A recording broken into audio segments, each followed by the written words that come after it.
اب میں مائک پر اپنے قائد کو دعوت دینے لگا ہوں. میرے پاس الفاظ نہیں ہیں کہ کن الفاظ سے میں اپنے قائد کو مائک پر دعوت دوں. بس کیوں کہہ سکتا ہوں کہ ہم سب کے جذبات پہ آپ چل کر کے مائک پر تشریف لاتے ہیں. قائد مدارس دینیہ، قادر الکلام، عظیم مذہبی سکالر حضرت مولانا قاری محمد حنیف صاحب جلندری، استقبال کیجئے. نعرہ تکبیر، نعرہ تکبیر. حضرت قاری حنیف صاحب، حضرت مولانا قاری حنیف صاحب جلندری. ماشاءاللہ.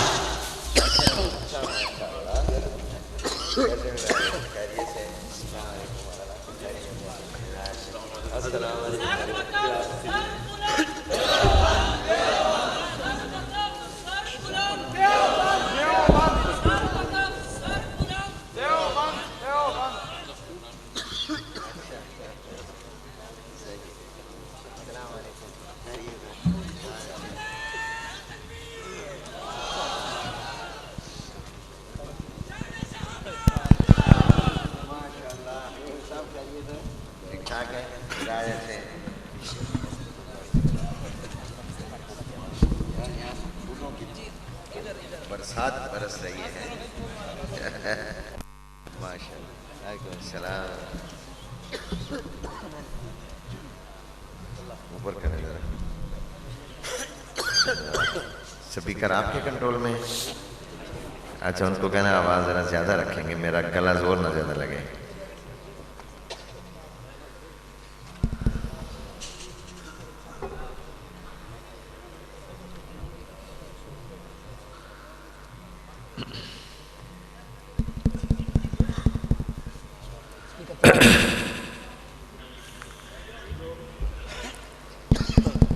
چل رہا ہے سپیکر؟ السلام علیکم ورحمۃ اللہ وبرکاتہ. وعلیکم السلام ورحمۃ اللہ وبرکاتہ. الحمدللہ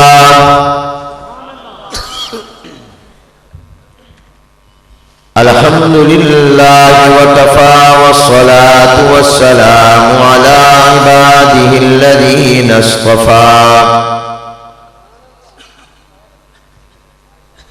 أما بعد فأعوذ بالله من الشيطان الرجيم.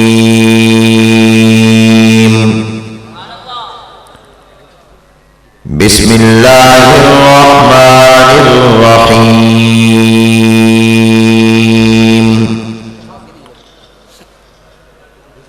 يا أيها المزمل قم الليل إلا قليلا نصفه أو انقص منه قليلا أو زد عليه ورتل القرآن ترتيلا. وقال الله تبارك وتعالى لو أنزلنا هذا القرآن على جبل لرأيته خاشعا متصدعا من خشية الله. وتلك الأمثال نضربها للناس لعلهم يتفكرون. سبحان اللہ سبحان اللہ. وقال الله تبارك وتعالى وننزل من القرآن ما هو شفاء ورحمة للمؤمنين. سبحان اللہ سبحان اللہ. ولا يزيد الظالمين إلا خسارا. وقال الله تبارك وتعالى ما كنت تدري ما الكتاب ولا الإيمان ولكن جعلناه نهدي سبحان اللہ. ولكن جعلناه نورا نهدي به من نشاء من عبادنا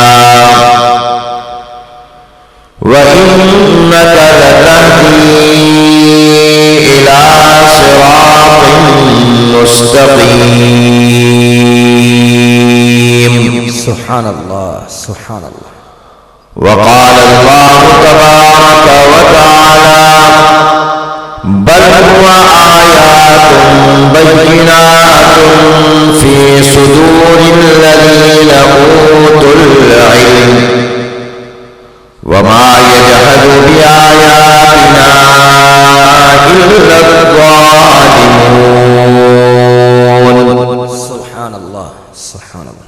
صدق الله العظيم وصدق رسوله النبي الكريم ونحن على ذلك لمن الشاهدين والشاكرين والحمد لله رب العالمين. اللهم صل على محمد وعلى آل محمد كما صليت على إبراهيم وعلى آل إبراهيم إنك حميد مجيد. اللهم بارك على محمد وعلى آل محمد كما باركت على إبراهيم وعلى آل إبراهيم إنك حميد مجيد. سبحان اللہ. قابل سب احترام حضرات علماء کرام، بزرگان محترم، برادران اسلام، آج بتاریخ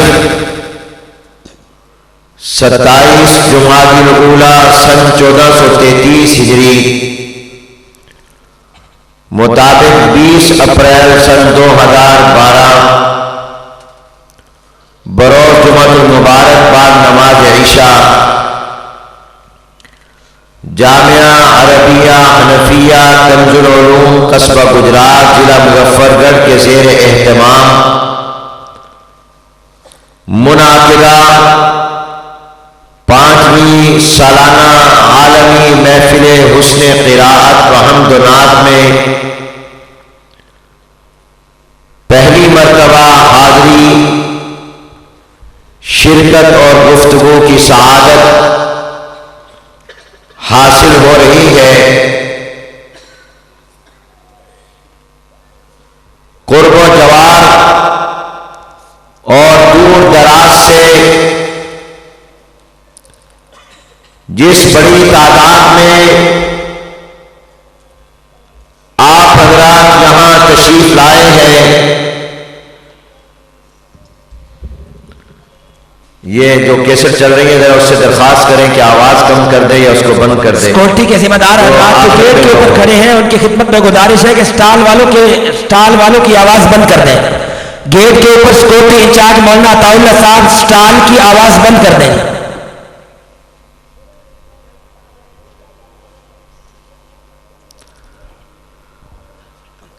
آپ حضرات کا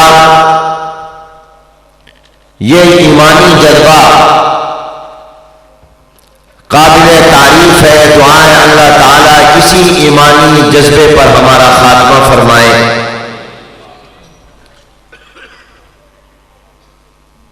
میں سب سے پہلے حضرت مولانا محمد اقبال صاحب دامت برکاتہم اور ان کے صاحبزادے مولانا محمد مغیرہ صاحب کا دل کی گہرائیوں سے شکر گزار ہوں جنہوں نے اس بابرکت تقریب میں مجھے یہ شرکت کا موقع بخشا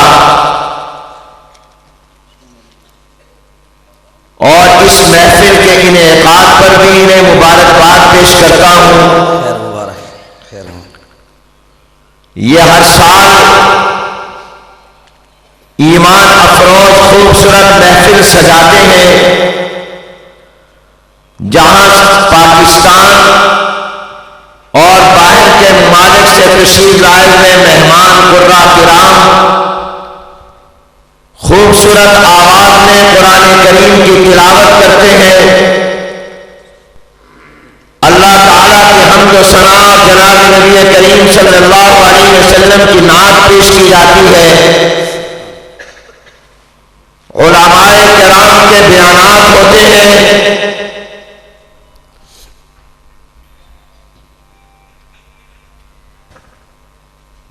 اس طرح کی محفلوں کا انعقاد یہ ہماری بیٹری کو چارج کر دیتی ہے، ماشاءاللہ ماشاءاللہ۔ اور جو دل پر گناہ کے زنگ لگ جاتے ہیں، قرآن کریم کی تلاوت کو سن کر وہ دل پھر صاف ہو جاتے ہیں۔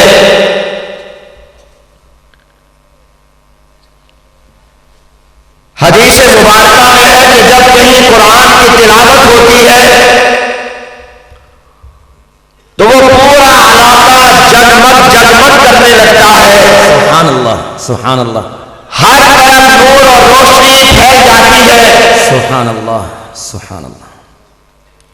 اور جہاں کوئی قرآن پڑھ رہا ہو وہاں سے لے کر آسمان تک یہ تمام فضا روشن ہو جاتی ہے۔ سبحان اللہ سبحان اللہ۔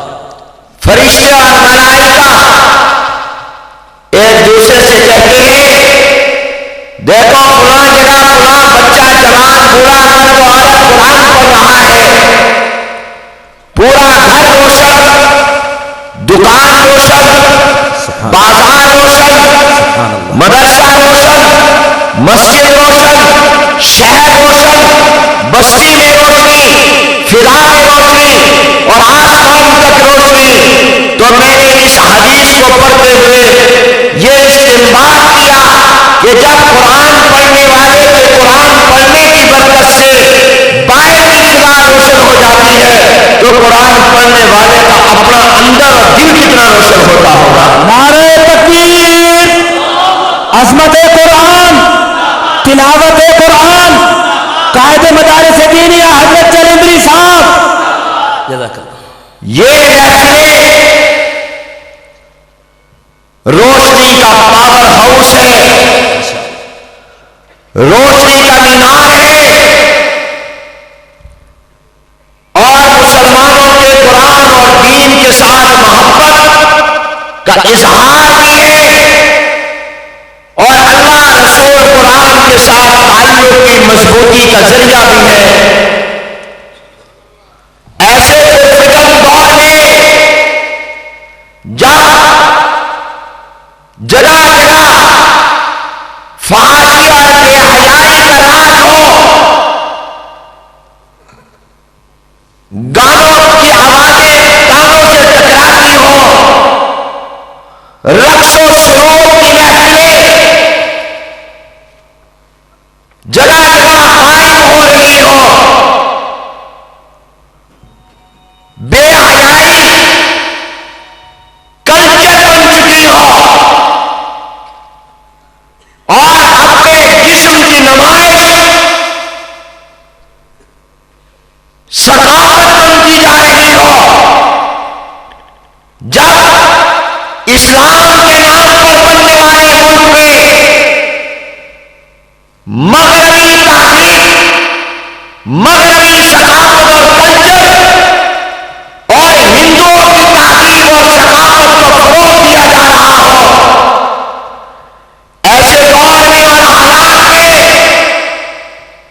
قرآن کریم کی محفلوں کا انعقاد، اللہ اس کے پیغمبر کی تعریف اور حمد و نعت کی محفلوں کا انعقاد، اور اسلام کے پیغام کو عام کرنے کی محفلوں اور جلسوں کا انعقاد، یہ بارش کا ایک بہت بڑا خطرہ ہے۔ سبحان اللہ سبحان اللہ، بہت اچھا۔ اور یقین کریں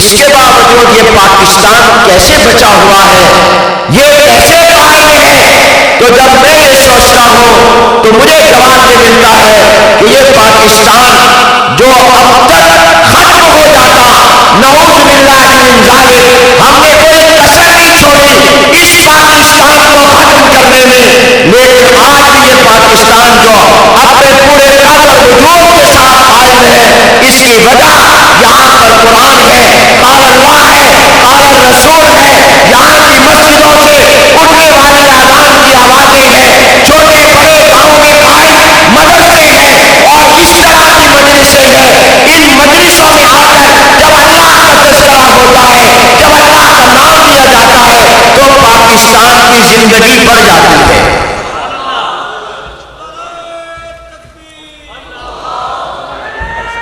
ہاں ضرور ضرور ضرور ضرور۔ ہمارے الحمدللہ شیوخ میدان کے اندر داخل ہو کر کے اسٹیج کی حدود میں داخل ہو چکے ہیں۔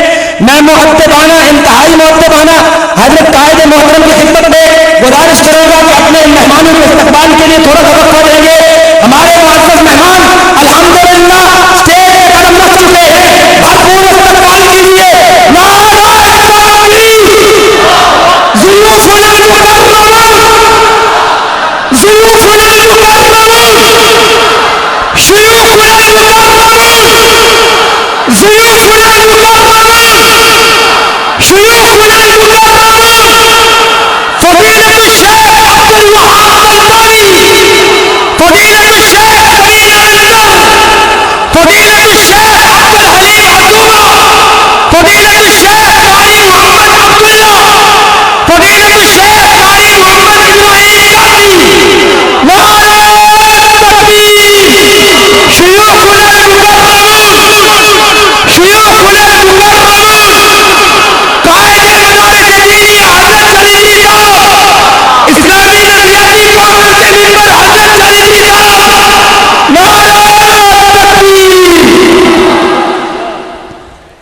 تشریف کہ ماشاء نہیں بہت اچھا، یہ ضروری تھا۔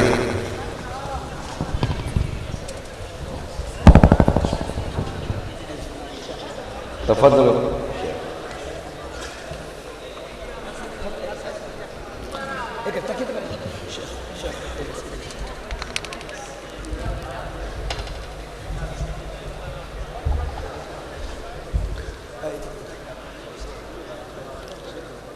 میرے دوستوں،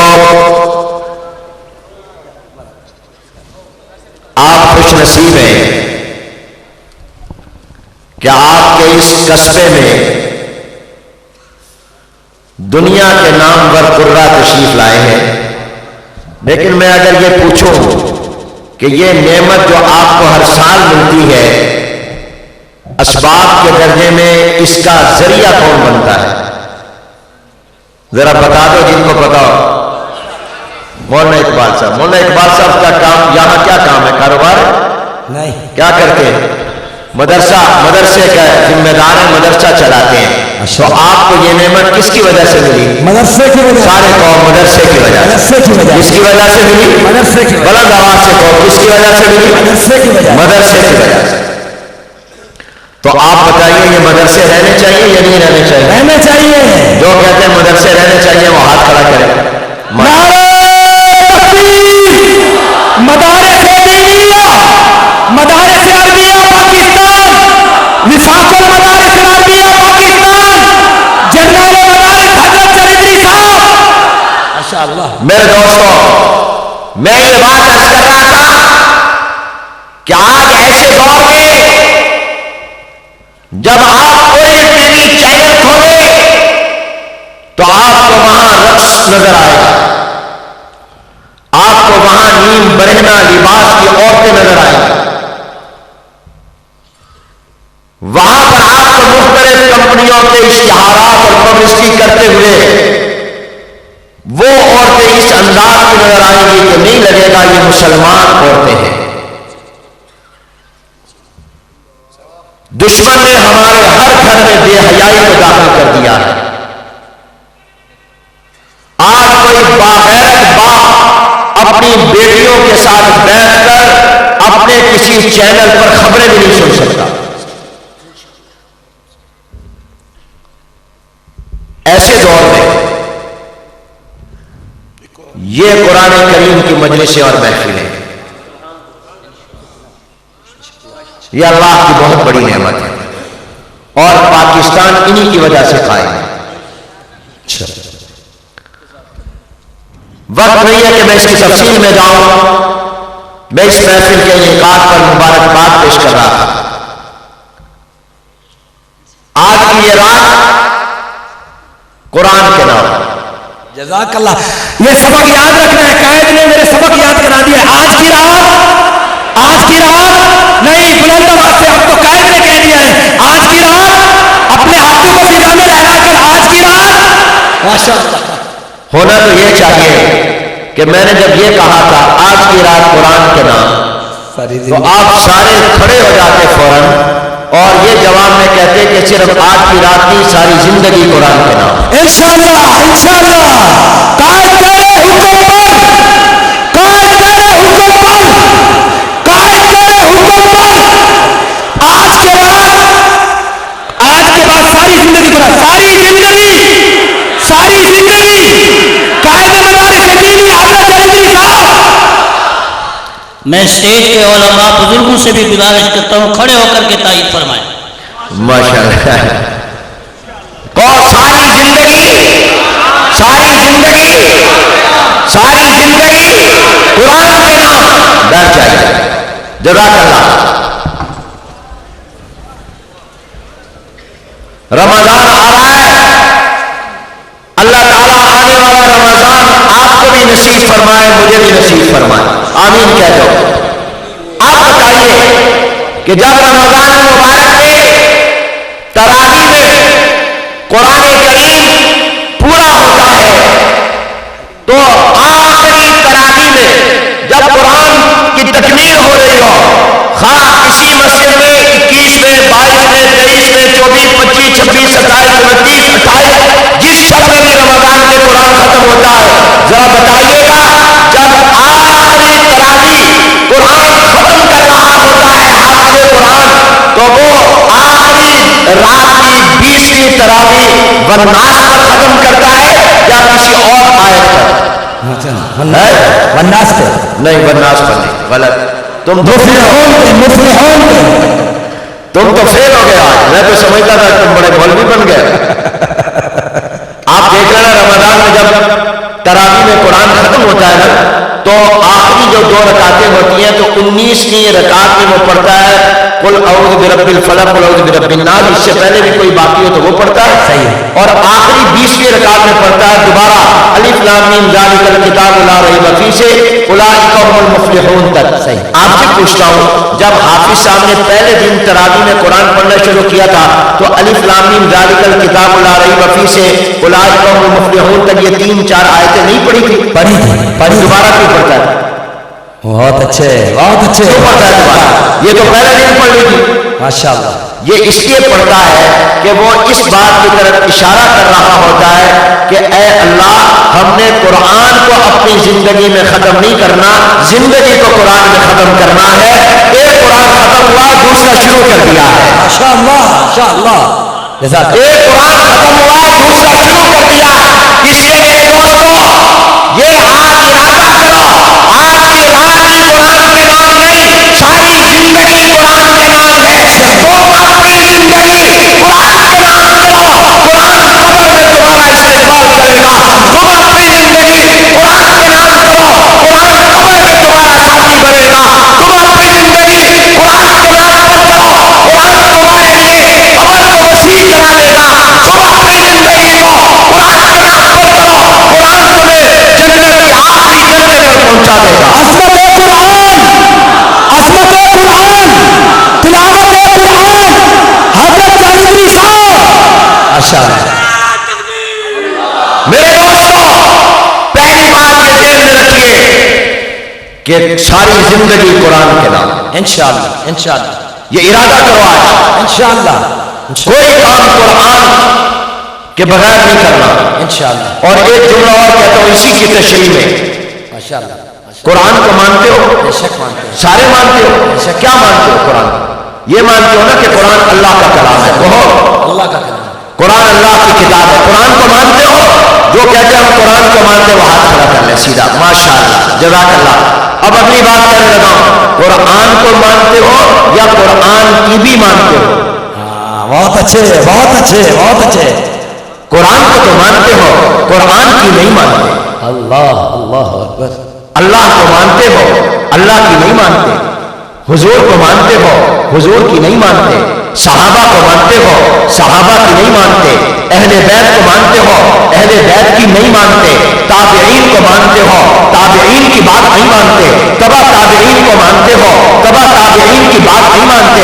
محدثین کو مانتے ہو, محدثین کی ارشادات تعلیمات کو نہیں مانتے. فقہا کو مانتے ہو, فقہا کی بات کو نہیں مانتے. ائمہ مجتہدین کو مانتے ہو, ان کی بات کو نہیں مانتے. ولیوں پیروں کو مانتے ہو, ان کی باتوں کو نہیں مانتے. اولیاء کو مانتے ہو, ان کی نہیں مانتے. علماء کو مانتے ہو, علماء کی نہیں مانتے. اور آج میرے دوستوں, یہ وعدہ بھی یاد کرو کہ ہم اللہ کو بھی مانتے ہیں, اللہ کی بھی مانیں گے. حضور کو بھی مانتے ہیں, حضور کی بھی مانیں گے. قرآن کو بھی مانتے ہیں, قرآن کی بھی مانیں گے. اسلام کو بھی مانتے ہیں, اسلام کی بات بھی مانیں گے. ولیوں کو بھی مانتے ہیں, ولیوں کی بھی مانیں گے. علماء کو بھی مانتے ہیں, علماء کی بات بھی مانیں گے. ماشاء اللہ, بہت اچھے, بہت اچھے. نعرہ تکبیر, سر بلند, سر بلند, جرأت مند, غیرت مند, سر بلند, سر بلند. قائد جدیدی حضرت جلیلی صاحب. قرآن کو ماننا بھی ضروری ہے, سچی کتاب, اور قرآن کی ماننا بھی ضروری ہے. بے شک. اللہ کو وحدہ لا شریک ماننا بھی ضروری ہے, اللہ کی ماننا بھی ضروری ہے. بے شک, بے شک, بے شک. حضور علیہ السلام کو سچا اور آخری نبی اور پیغمبر ماننا بھی ضروری ہے, اور حضور کی زندگی, سنت, تعلیم, اتباع اور آپ کے ارشادات کو ماننا بھی ضروری ہے. بے شک, بے شک, بے شک. صحابہ کو سچا ماننا بھی ضروری ہے, صحابہ کی بات ماننا بھی ضروری ہے. آپ ابھی ان قرآن کی زبانی جب قرآن سنیں گے تو آپ کو انشاءاللہ یوں لگے گا جیسے قرآن نازل ہو رہا ہے.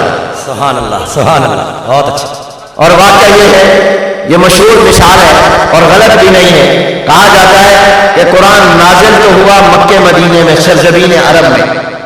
اس کو خوبصورت آواز سے پڑھا مصر کے لوگوں نے, بے شک, بے شک, بے شک. اور اس قرآن کو سمجھا ہندوستان اور پاکستان کے لوگوں نے. بے شک, بے شک, بے شک. اور اگر یہ بھی کہوں کہ اس قرآن پر جانے دین سب سے زیادہ اس خطے نے, تو غلط نہیں ہوگا. بے شک, بے شک, بے شک.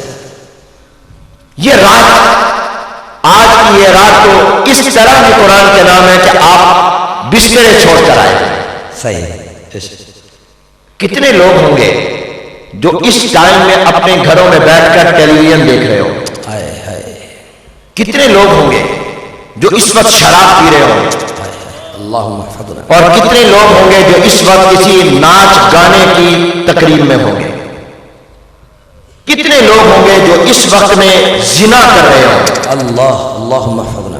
کتنے لوگ ہوں گے جو اس وقت چوری میں مبتلا ہوں گے, غیبت کر رہے ہوں گے؟ اور کتنے ہوں گے جو سو رہے ہوں گے؟ مگر اس اللہ کا کرم ہے کہ اس نے آپ کو اور مجھے ان میں سے نہیں بنایا, اس وقت ان میں سے بنایا جو اللہ کی محبت میں, حضور کی محبت میں, قرآن کی محبت میں یہاں آ کر بیٹھے ہیں, اپنا گھر بستر چھوڑ کر اللہ کی تعریف, حضور کی تعریف, قرآن کی شان سننے کے لیے. سبحان اللہ, سبحان اللہ, بہت بہت, بہت اچھا, بہت اچھا. دنیا یہ سمجھتی ہے کہ دن کام کا ہوتا ہے اور رات آرام کی ہوتی ہے. آپ کسی سے بھی پوچھیں, وہ کہے گا صبح ہوگی دفتر جاؤں گا, زمین پر جاؤں گا, فلاں جگہ جاؤں گا, فلاں کام کروں گا, فلاں کروں گا, رات کو سوؤں گا. گویا رات آرام کی, دن کام کا. آپ بھی یہی سمجھتے ہیں نا, دن کام کا, رات. مگر یاد رکھو, اللہ کی نظر میں, رسول اللہ کی نظر میں, اللہ والوں کی نظر میں جتنا کام کا دن ہے اس سے زیادہ کام کی رات ہے. اللہ کی نظر میں دن سے زیادہ قیمتی رات ہے. اس لیے اللہ تعالیٰ نے قرآن دن میں نہیں اتارا, رات میں اتارا. سبحان اللہ, سبحان اللہ. قرآن دن میں اترا یا رات میں؟ رات میں لوح محفوظ سے آسمان دنیا پر رات میں اترا. اللہ کہہ رہا ہے بسم اللہ الرحمن الرحیم انا انزلناہ فی لیلۃ مبارکہ انا انزلناہ فی لیلۃ القدر. سبحان اللہ سبحان اللہ. اللہ نے رات میں قرآن اتارا, دن کو نہیں اتارا. کیوں رات کو اتارا؟ بتانے کے لیے کہ رات بڑی قیمتی ہوتی ہے. اللہ نے جہاں دن کی قسمیں کھائی رات کی بھی کھائی. بسم اللہ الرحمن الرحیم والفجر وليال عشر. سبحان اللہ. 10 راتوں کی قسم.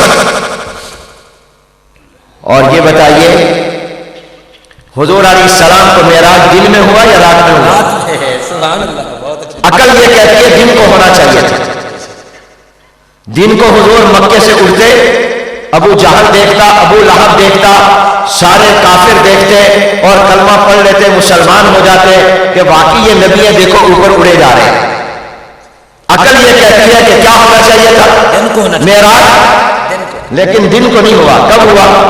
قرآن میں اللہ کہہ رہا ہے بسم اللہ الرحمن الرحیم سبحان الذی اسری بعبده لیلا من المسجد الحرام الى المسجد الاقصى الذی بارکنا حولہ.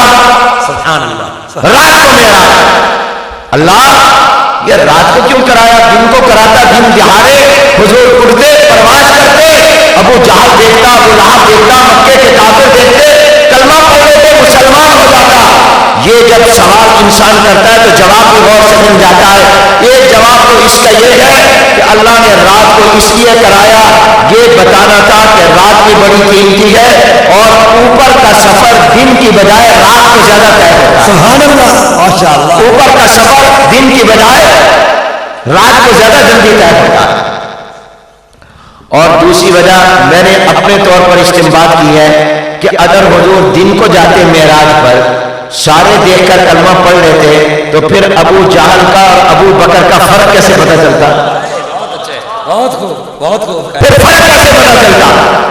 پھر تو ابو جہل اور ابو بکر کا کوئی فرق معلوم نہ ہوتا کہ ابو بکر وہ ہے جو دیکھ کر بھی ایمان لیتا ہے اور ابو جہل بغیر دیکھے ایمان لینے کو تیار نہیں ہے.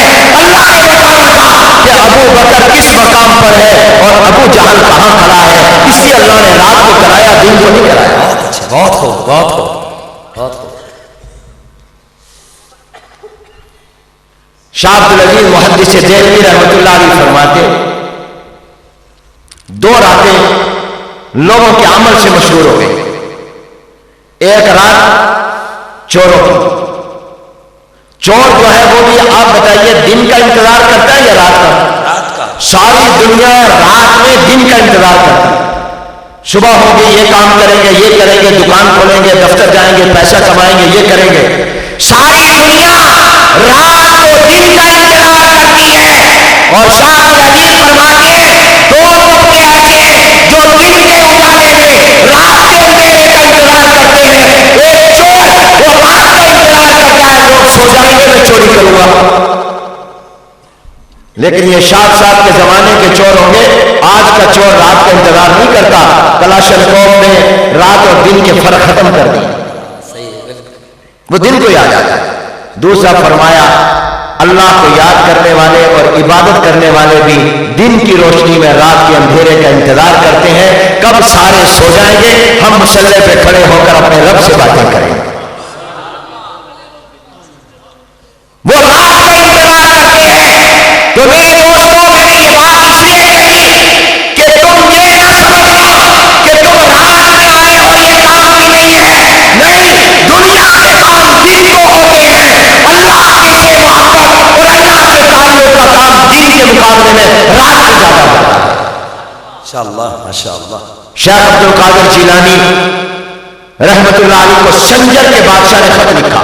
سنجر ایک علاقے کا نام ہے. اس نے کہا شیخ آپ میرے علاقے میں اور ملک میں آ جائیں.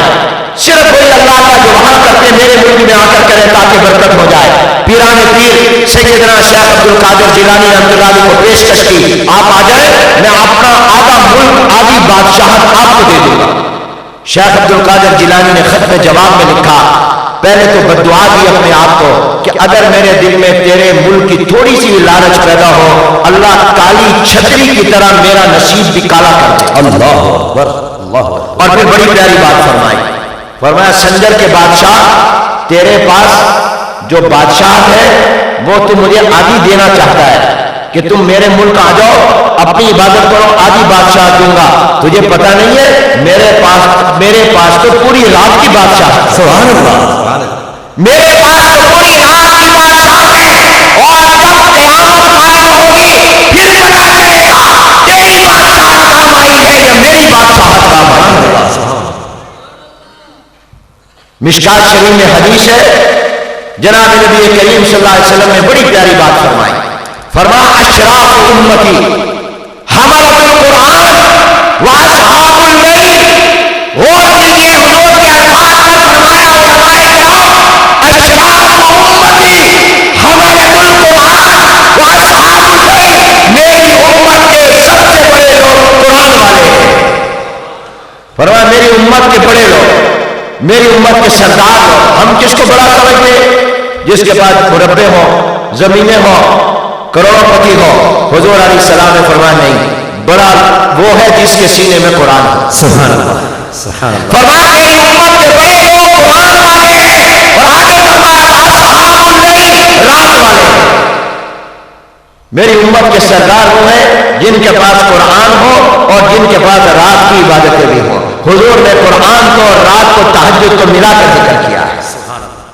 گویا قرآن والوں کو اصحاب اللیل بھی ہونا چاہیے۔ آخری بات کہتا ہوں، قرآن کو قرآن کیوں کہتے ہیں؟ قرآن کو آپ سے اگر کوئی پوچھ لے کہ قرآن کا کیا مطلب ہے تو آپ کیا کہیں گے؟ آپ کہیں گے مولانا قرآن تو قرآن ہے، آپ کو اتنا بھی پتہ نہیں کہ قرآن کس کو کہتے ہیں۔ یاد رکھو میرے دوستو، قرآن کا نام قرآن، اس کتاب مبین جس کی تلاوت ابھی آپ لحن داؤدی میں سنیں گے انشاءاللہ، انشاءاللہ۔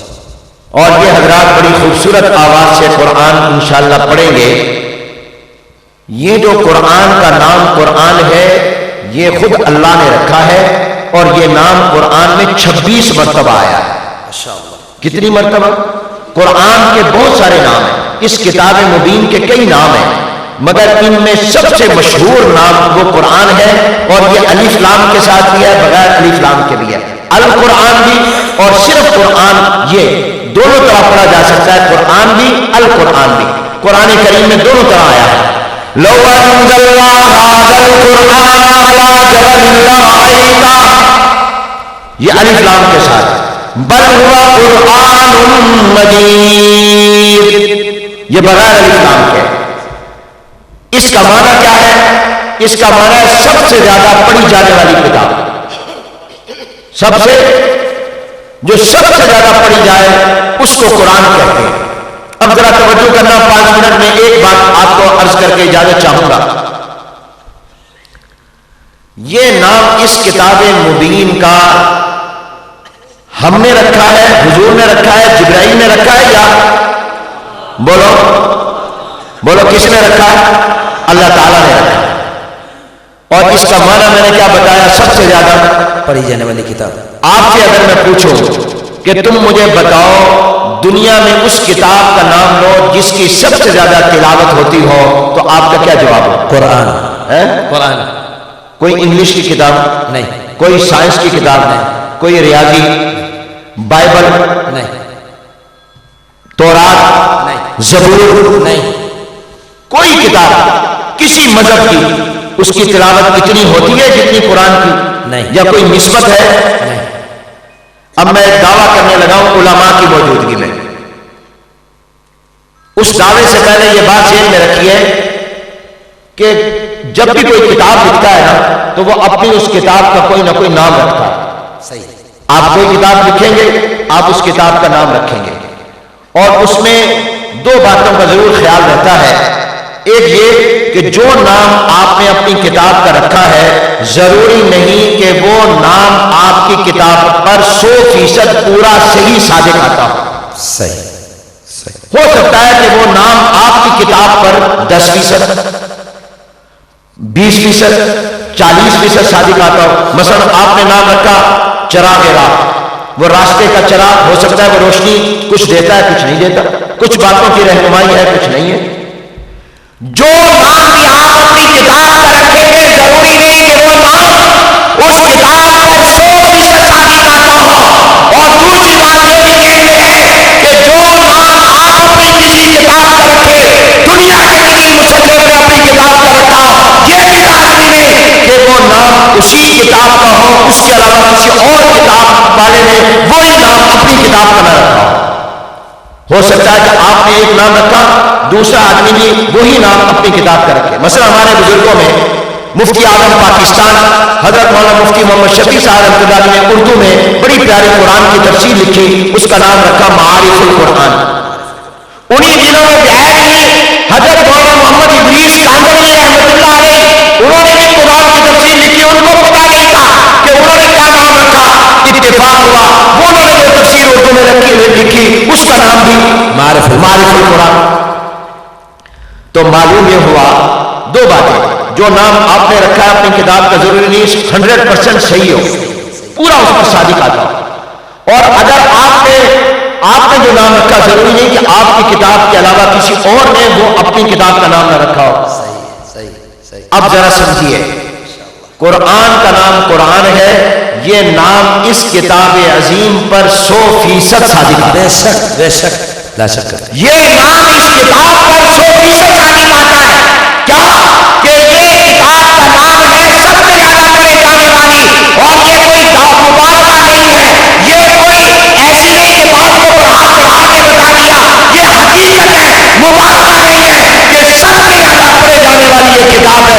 اور پھر دوسری بات بھی آتی ہے کہ آج تک کسی کو یہ جرأت نہیں ہوئی، جب سے دنیا بنی آج کے دن تک نہ قیامت تک کسی کو جرأت ہوگی کہ وہ اپنی کتاب لکھے اور اپنی کتاب کا نام قرآن رکھے.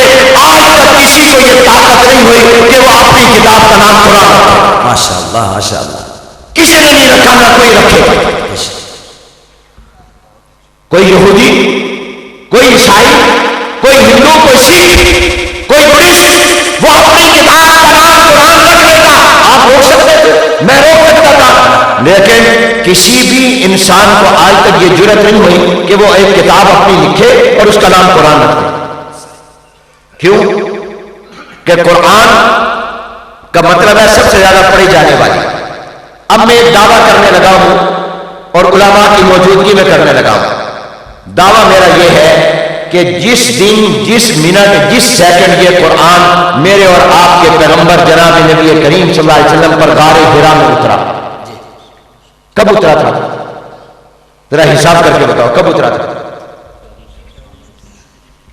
آج ہم جا رہے ہیں 1433 ہجری میں. اس کا مطلب ہے کہ حضور کو ہجرت کیے ہوئے کتنے سال ہو گئے؟ 1400 پورے، 14 صدیاں اور 33 سال. جبکہ قرآن اس سے بھی پہلے نازل ہوا. یہ تو ہجرت کا سال شروع ہوا اس سے، جب سے حضور مکے سے مدینے میں آئے. اور مدینے میں آنے سے پہلے حضور مکہ المکرمہ میں کتنا عرصہ رہے؟ 13 سال. اور ویسے تو رہے 53 سال. 40 سال تک وحی نہیں آئی، نبوت کا اعلان نہیں ہوا. 40 سال عمر کے پورے ہوئے پھر قرآن اترا. تو گویا 13 سال وہ شمار کرو، 1433 میں 13 جمع کرو، کتنے ہو گئے؟ 1446 سال ہو گئے اس قرآن کو دنیا میں آئے. اور سب سے پہلے قرآن کی کون سی آیتیں اتری؟ بسم اللہ الرحمن الرحیم، اقرا باسم ربک الذی خلق، خلق الانسان من علق، اقرا وربک الاکرم الذی علم بالقلم، علم الانسان ما لم یعلم. یہ سب سے پہلے آیتیں اتری ہیں. اب میرا دعویٰ سنیے، 1446 سال میں جس دن، جس لمحے، جس سیکنڈ میں یہ قرآن اترنا شروع ہوا، اس دن سے لے کر آج کے اس دن کے، آج کی اس تاریخ کے 20 اپریل 2012 کے رات کے 12:15 بجے تک، اس 1446 سال میں ایک دن، ایک رات، ایک گھنٹہ، ایک گھنٹے کے 7 منٹوں میں سے کوئی ایک منٹ، اور منٹ کے سیکنڈوں میں سے کسی سیکنڈ، اور سیکنڈ کے 1000 لاکھ حصے بھی اگر کر لو نے اس 1440 سال میں 1 سیکنڈ کا 1000واں حصہ بھی ایسا نہیں آیا کہ دنیا میں اس قرآن کریم کی تلاوت کرنے والے لاکھوں کی تعداد میں نہ ہو. ماشاءاللہ.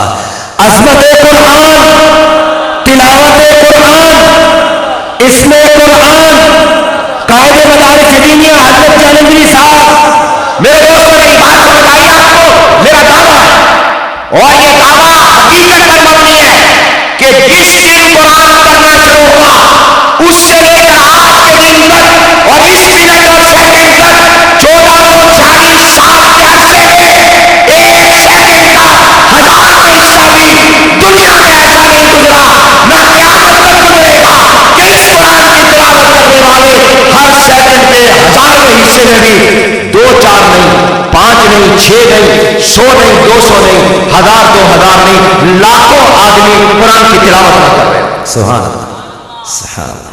اتنی زیادہ تلاوت اور اتنی تسلسل سے تلاوت، کثرت کے ساتھ، تباتر اور تسلسل کے ساتھ کسی کتاب کی نہ تلاوت ہوئی ہے نہ ہو سکتی.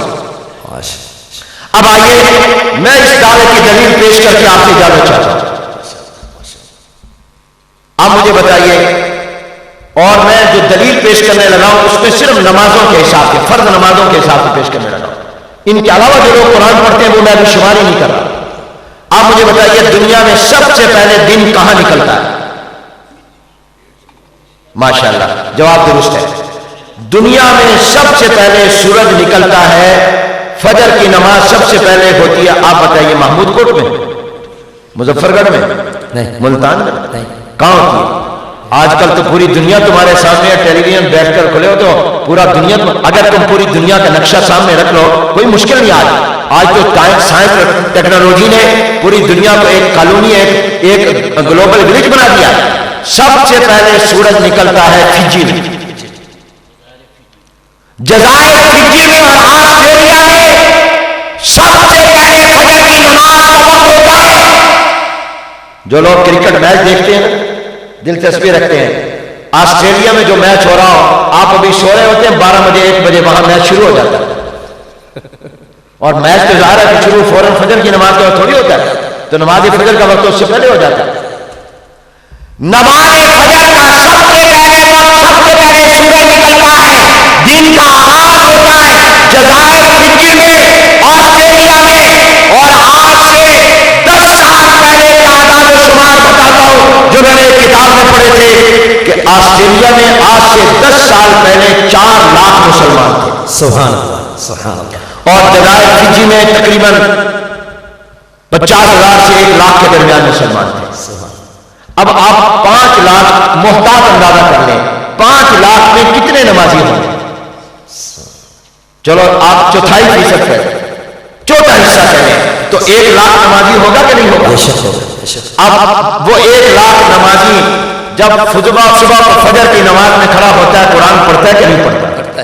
قرآن پڑھ رہا ہے، قرآن سن رہا ہے. 1 آدمی، 2 آدمی، کتنے آدمی؟ 1 لاکھ آدمی.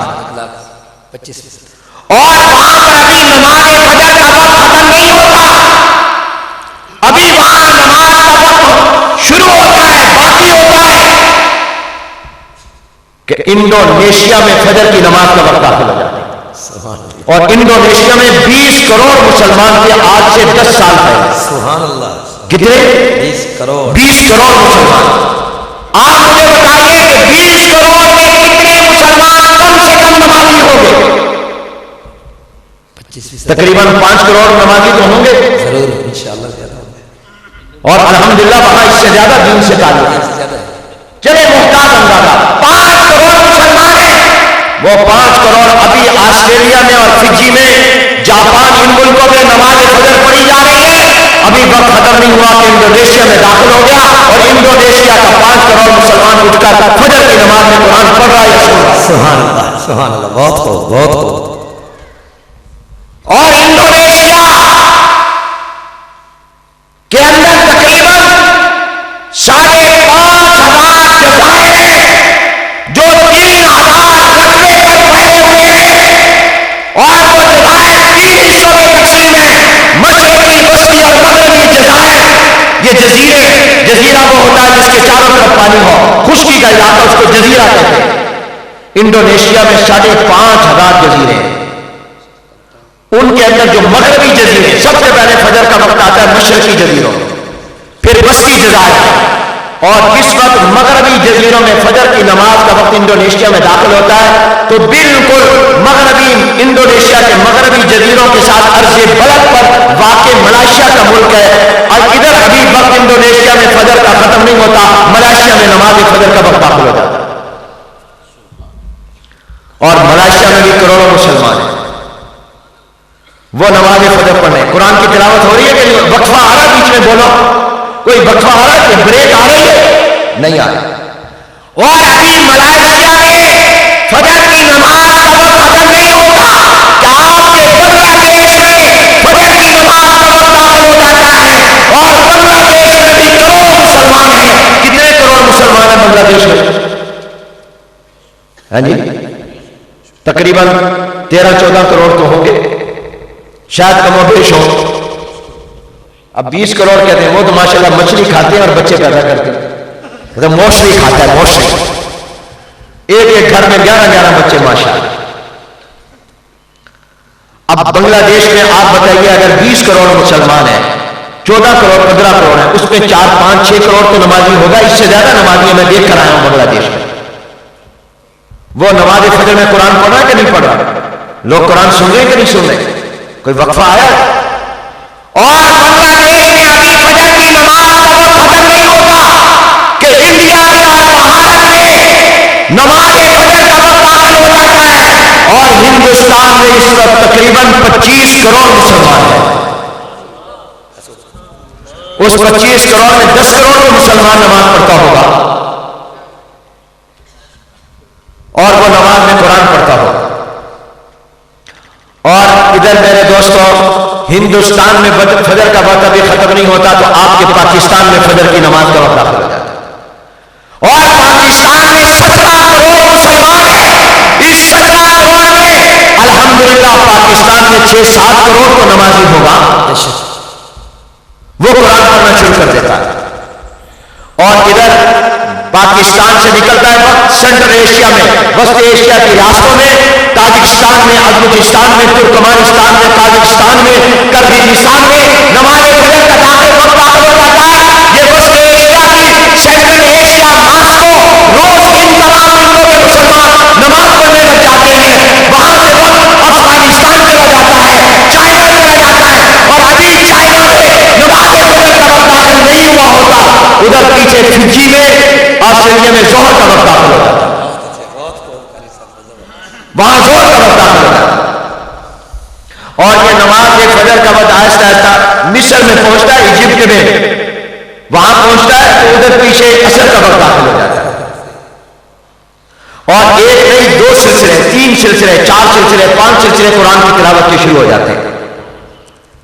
فجر میں، ظہر میں، عصر میں، مغرب میں، عشاء میں. آپ یہاں پر عشاء پڑھ رہے ہوتے ہیں، امریکہ میں فجر ہو رہی ہے.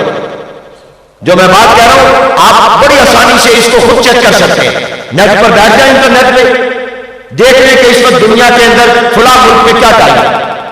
دنیا کا نقشہ آپ کے سامنے رکھ لیں، میپ سامنے رکھ لیں، ٹیلی فون کر کے معلوم کریں. ابھی آپ ٹیلی فون اٹھائیں، فون کریں دنیا کے مختلف ملکوں میں، پوچھو کیا کر رہے ہو. کوئی کہے گا ظہر پڑھ رہے ہیں، کوئی کہے گا فجر پڑھ رہے ہیں، کوئی کہے گا عصر پڑھ رہے ہیں، کوئی کہے گا مغرب پڑھ رہے ہیں، کوئی کہے گا عشاء پڑھ رہے ہیں، کوئی کہے گا فجر پڑھ رہے ہیں. اور پوری دنیا میں صرف نمازوں میں جو قرآن پڑھا یا سنا جاتا اس کو شمار نہیں کیا جا سکتا. ابھی جو میں نے وہ شمار نہیں کیا، جو لوگ فجر کی نماز سے پہلے قرآن پڑھتے ہیں، فجر کے بعد قرآن پڑھتے ہیں، وہ قرآن شمار ہی نہیں کیا. جو نمازوں کے علاوہ پڑھتے ہیں، جو سنتوں میں پڑھتے ہیں، جو نفلوں میں پڑھتے ہیں. اور ابھی تو میں نے وہ بھی نہیں شمار کیا جو ہمارے مدرسوں میں پڑھایا جاتا ہے. میں نے ایک دن اپنے استادوں سے کہا کہ خیر المدارس اور اس کی برانچیں جو ملتان میں 20 کے قریب، ذرا حساب لگاؤ دن میں کتنے قرآن ختم ہوتے ہیں. ایک محتاط اندازہ، فجر سے پہلے بچے شروع ہو جاتے ہیں، رات کو عشاء کے بعد 10 بجے تک قرآن پڑھتے رہتے ہیں. تو مجھے حساب کر کے ہمارے استادوں نے اندازہ بتایا کہ صرف ہمارے خیر المدارس اور ہماری شاخوں میں روزانہ 2500 قرآن ختم ہوتا ہے. سبحان اللہ، سبحان اللہ، ماشاء اللہ. پورے پاکستان، ہندوستان، بنگلہ دیش میں صبح سے رات تک قرآن پڑھا جا رہا ہے. اس کو تو میں نے شمار ہی نہیں کیا. بہت خوب. پوری دنیا کے مدرسوں میں جو قرآن پڑھا جا رہا ہے اس کو تو میں نے شمار ہی نہیں کیا. اب بتاؤ جب میں نے یہ حقائق یا آداب و شمار تمہارے سامنے پیش کیے اب تم اپنی زبان سے کہو کہ باقی یہ اللہ کی کتاب قرآن ہے یا نہیں؟ بے شک ہے. کہو یہ کتاب قرآن ہے. اونچی آواز سے کہو یہ کتاب قرآن ہے. یہ کتاب قرآن ہے. یہ کتاب قرآن ہے. یہ کتاب قرآن ہے. اور اس کا پتہ اس عالم الغیب ذات کو تھا اس لیے انجیل اس سے اتاری نام انجیل رکھا. قرآن بھی رکھا. تورات اس سے اتاری اسی اللہ نے اتاری نام تورات رکھا. قرآن نہیں رکھا. زبور اسی اللہ نے اتاری نام زبور رکھا. قرآن نہیں رکھا. اسی اللہ نے نبیوں کو صحیفے دیے نام اور رکھے. قرآن نہیں رکھا. اس لیے کہ اس عالم الغیب ذات کو پتہ تھا جتنی تلاوت اس کتاب کی ہوگی نہ کسی اور کی ہوئی نہ ہوگی. اس لیے اس رب کائنات نے اس کا نام ہی قرآن رکھا. اس کا نام ہی قرآن رکھا. اور آخری بات کہتا ہوں کہ آج کے دور میں قرآن کے قرآن ہونے کا سب سے بڑا ثبوت دینی مدرسے ہیں. بے شک بے شک بے شک. یہ عدالتوں میں نہیں پڑھا جاتا. یہ سکولوں میں نہیں پڑھا جاتا. یہ کالجوں یونیورسٹیوں میں نہیں تلاوت ہوتا باقاعدہ مقصد بنا کے. پارلیمنٹ میں نہیں ہوتا. یہ مدرسے میں ہوتا ہے. یہ مدرسہ منہ بول کا ثبوت ہے قرآن کے قرآن ہونے کا. تو لہذا میرے دوستو قرآن کو بھی مانو قرآن کی بھی مانو. وآخر دعوانا جزاک اللہ. یہ تھے ہمارے اس پروگرام کے روح رواں مہمان خصوصی